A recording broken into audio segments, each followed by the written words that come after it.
Every company faces a hard mathematical limit on what they can spend to promote their products. With finite budgets, trying to appeal to the average consumer is a fast track to irrelevance. Look at a typical supermarket cereal aisle. The endless wall of choices here is physical proof that the era of mass marketing is over. You don't see one universal breakfast. You see vividly colored, high-sugar boxes, expensive organic flakes for the health-conscious, and wrapped bars for busy commuters. To survive in a crowded landscape, businesses have to extract maximum return on their investment. They do this by ignoring the broad crowd and aggressively zeroing in on the specific, highly profitable pockets of buyers who actually want what they sell. This discipline is called market segmentation. It is the systematic process of discovering these hidden clusters of similar people, structuring them, and tailoring a specific approach to serve them. Trying to sell the exact same thing with the exact same message to everyone guarantees your voice gets lost in the noise. To grow, a business has to slice up its audience. Historically, marketers started slicing populations using basic geographic and demographic data. They looked at observable physical traits, like an individual's age, gender, household income, and where they lived. But sorting people purely by zip code or age bracket has a strict ceiling. This top-level demographic data is easy to gather, which means it is equally easy for your competitors to replicate. To get an edge, companies look at a second layer, behavioral data.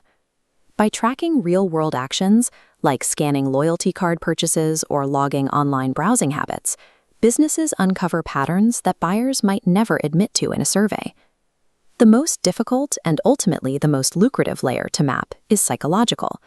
This is the needs-based and attitudinal segmentation. Human needs constantly shift, making them incredibly hard to pin down.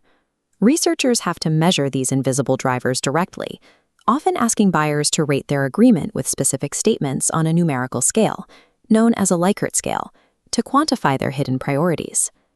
When you combine where a person lives, what they buy, and what they secretly value, you generate a tidal wave of data. A single survey can easily produce millions of interconnected variables. It is far too many for any human brain to process alone. Imagine thousands of respondents answering dozens of questions. It looks like pure noise. To find structure, researchers rely on advanced multivariate statistical algorithms. The first step is factor analysis. This algorithm scans all the survey questions and looks for hidden linkages. It distills 30 scattered variables, finding the mathematical overlap until only 3 or 4 core themes remain.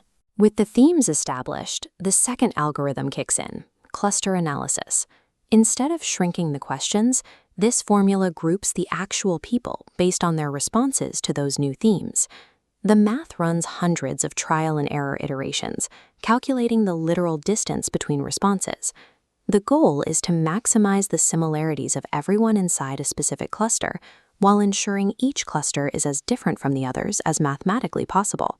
This multivariate math acts as a vital bridge, taking an ocean of chaotic, contradictory human opinions and refines them down into a handful of clean, verified target groups. But a mathematically perfect cluster is useless if a company's sales and marketing teams cannot actually apply it in the real world.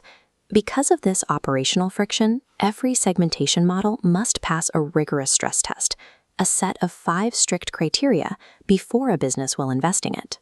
Rapid pace. The segment must be distinct, durable enough to last for years, sizable enough to generate profit, and actionable for the operational staff.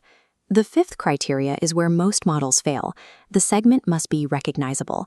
A frontline employee has to be able to instantly identify which group a new customer belongs to on the fly. This is an allocation tool. By asking a few specific, heavily weighted profiling questions, often called killer questions, the software algorithm can instantly predict exactly which segment a client falls into.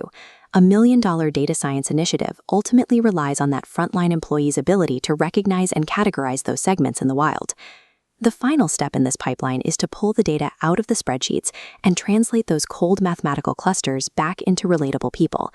Marketing departments cannot design campaigns for an algorithm. This is a segment profile. By visualizing the data around a persona, like this disengaged consumer named John, teams clearly see the breakdown of his specific needs, what he is willing to pay, and the exact channels he uses to buy. From there, the company drafts a customer value proposition, or CVP. This statement becomes the tactical playbook, detailing exactly why the organization's product is the superior choice for that highly specific audience. Market segmentation relies heavily on statistics, but the end goal is entirely human.